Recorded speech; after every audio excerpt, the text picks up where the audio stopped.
we've got a few minutes to think about the presentations, and I'm really happy. I wanted to have a general discussion about what you've heard this morning. We've got Sue in our group, so thank you so much for sharing that clip, Sue, and your slides. Absolutely love the film. It was brilliant. So before we go any further, would anybody like to ask Sue any questions about what you saw about the Forester's Forest? And I'm happy to take questions in the chat or to have hands raised.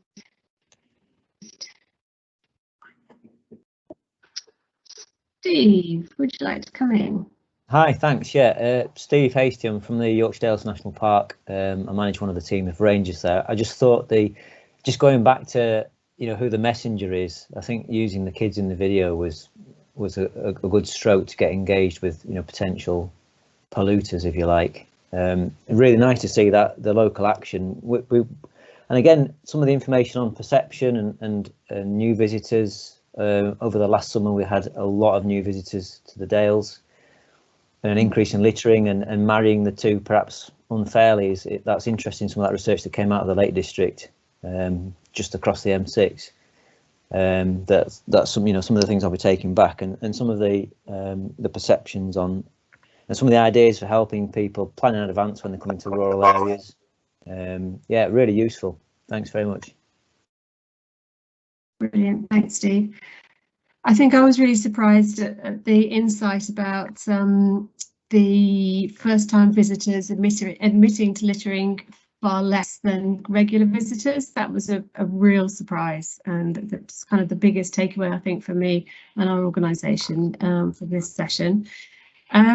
We've also got Helen, so if you have any questions for Helen as well as for Sue, then please do shout now, and then go into sort of a general discussion after that.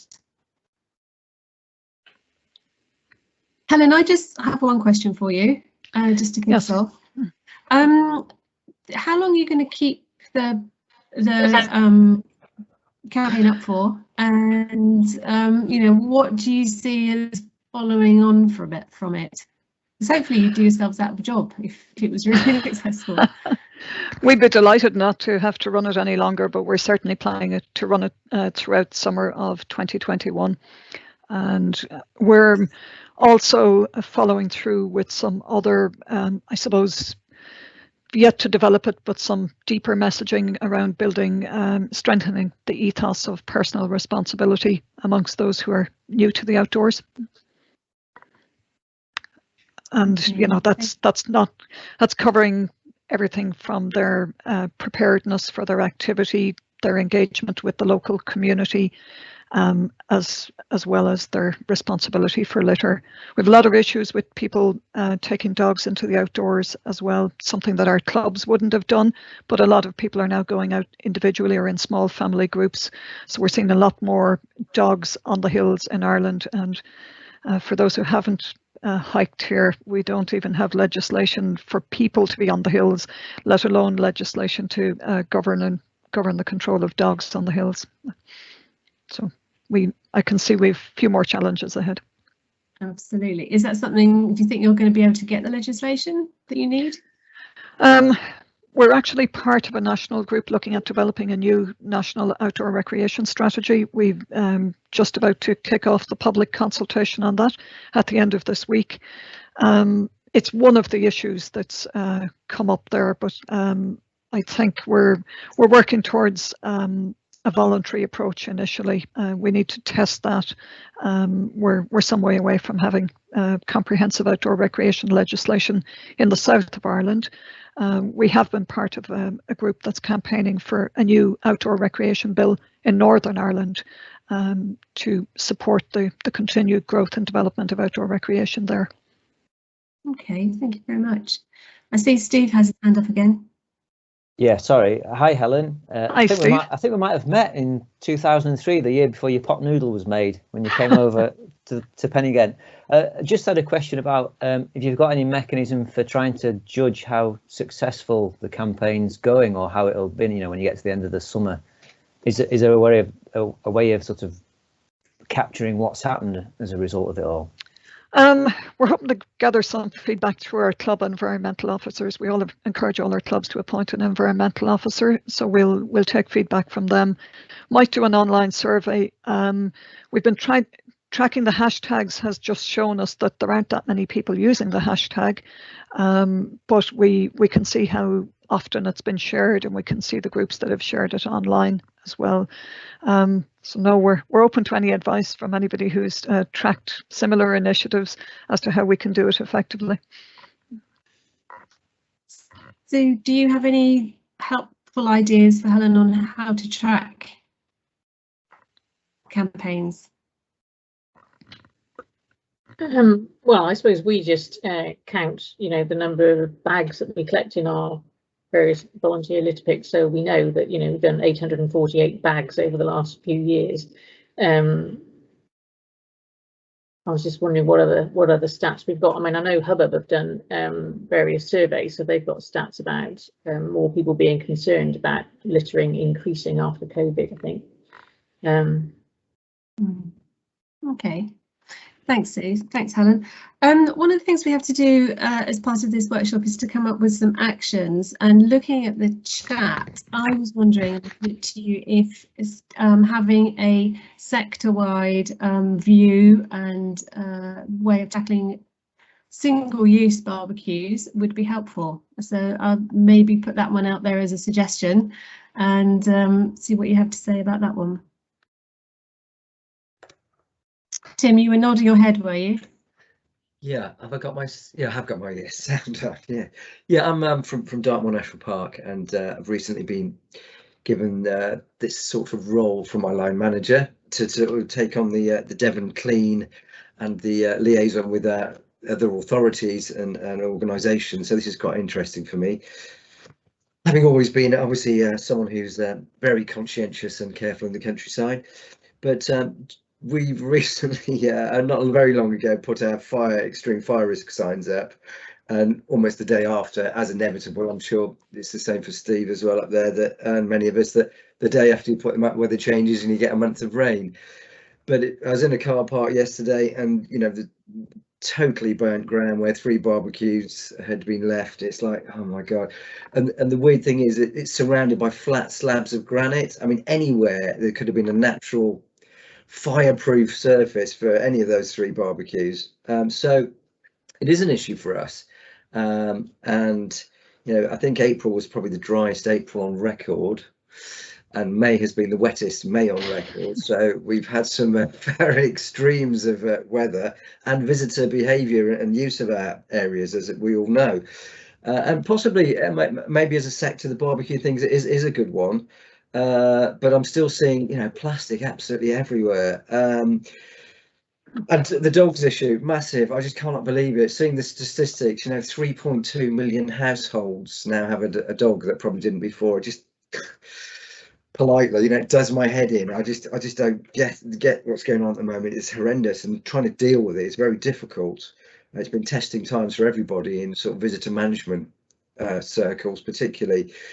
So yes, there is the instant barbecue things, but there's also plastic, there's dogs. I mean, there's such a huge plethora of stuff to be dealing with. I wouldn't necessarily know which one to particularly focus on. But it was interesting that I think one of the statistics was about 1/3 of people assume that someone else is going to be taking the stuff away. I mean, that's 1 in 3 people expect someone else to take their litter away for them. That's just ridiculous.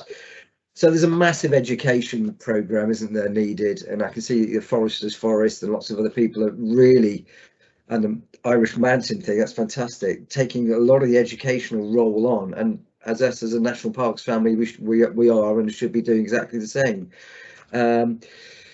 But it's sometimes a bit daunting, and sometimes this year has been in some ways quite demoralising for people working in the countryside. It's been quite shocking in some respects, but I guess we have to sort of somehow maintain our positive approach to this all.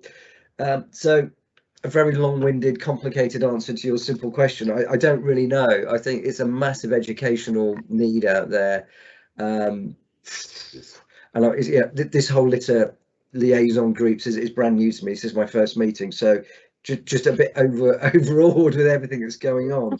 But if you wanted as a group to a workshop breakout group to think of a particular one, I'm very happy to go along with the single-use barbecue one, because it does affect us massively on Dartmoor with a lot of heathland and stuff. But I guess there's other people in this room I can see who will have sort of equally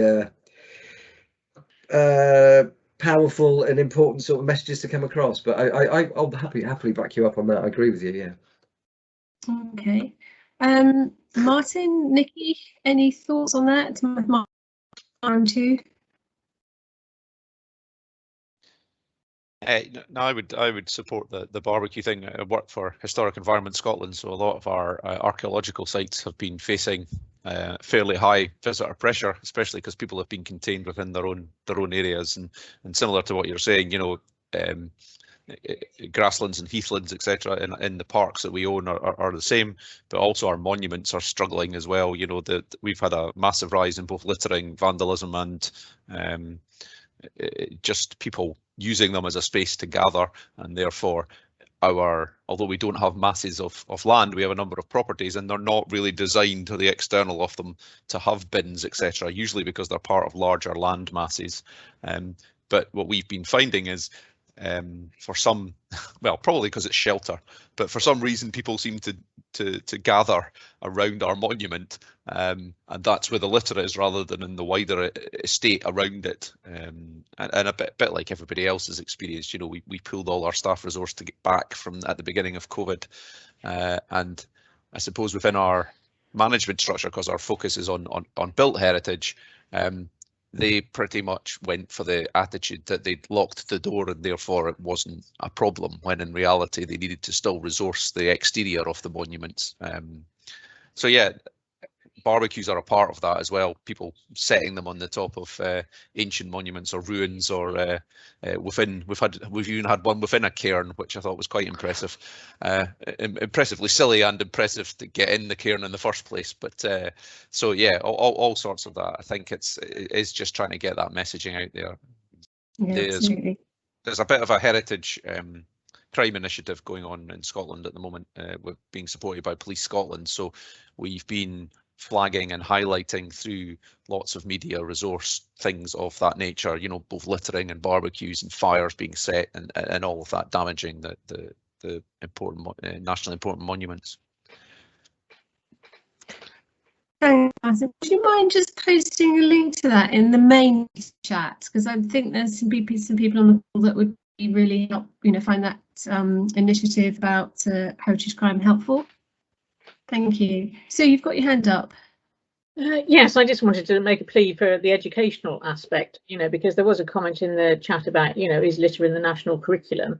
I don't know whether it is or not, but I mean, some of our Love Your Forest work is going into schools and, you know, explaining what with the trash converter about what it's there and why it's there and why it's important. Because I really think to educate the next generation of youngsters, you know, I know there are youngsters that I know that tell off other people, you know, for littering. And I think the more that we could encourage that, you know, then we will have the next generation of people growing up knowing that littering is not acceptable. And I just think that's so important to get that message across in as many different ways as possible. It seems to work well in primary schools. I don't know whether something different happens to kids when they go to secondary school. But you know, it would be lovely to raise the profile of this is an educational opportunity as well. Thank you. Steve? Yeah, I agree with Sue. I mean, I don't know if it's just a sign of aging, but you know, there were obvious campaigns when I was growing up about littering and keeping Britain tidy and the rest of it. And either that's got completely lost or completely diffused because of the number of platforms that you'd have to cover to make it effective. But I have to admit, the relaunched Countryside Code at Easter kind of passed me by. And I would have thought, I'm working in the field, I might have been aware. But it didn't. It passed me by, despite, you know, all the summary of all the press activity that surrounded it, and the radio interviews with various dignitaries and the rest of it. It passed me by, and if it passed me by, it must have passed a lot of other people by. Yeah. Okay. So whatever we do really has to be meaningful in today's context and today's kind of communication channels, doesn't it, really? Okay, I've got 3 people not on camera, which is absolutely fine.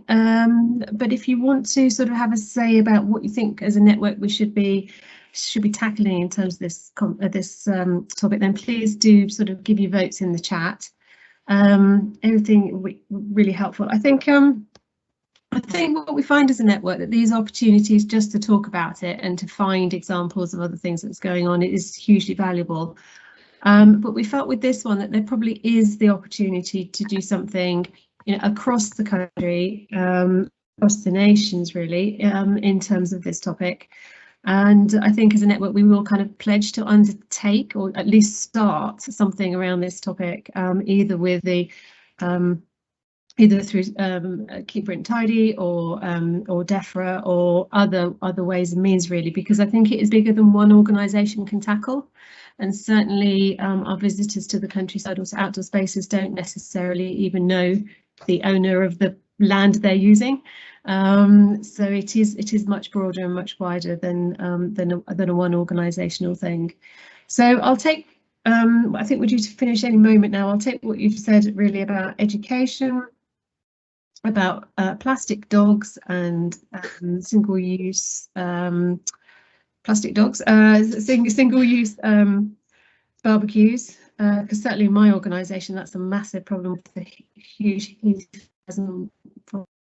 had down in the south of the country.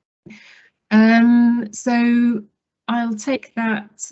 Oh, brilliant. Okay, thank you for that link. That's brilliant. I'll take that as our sort of collective view.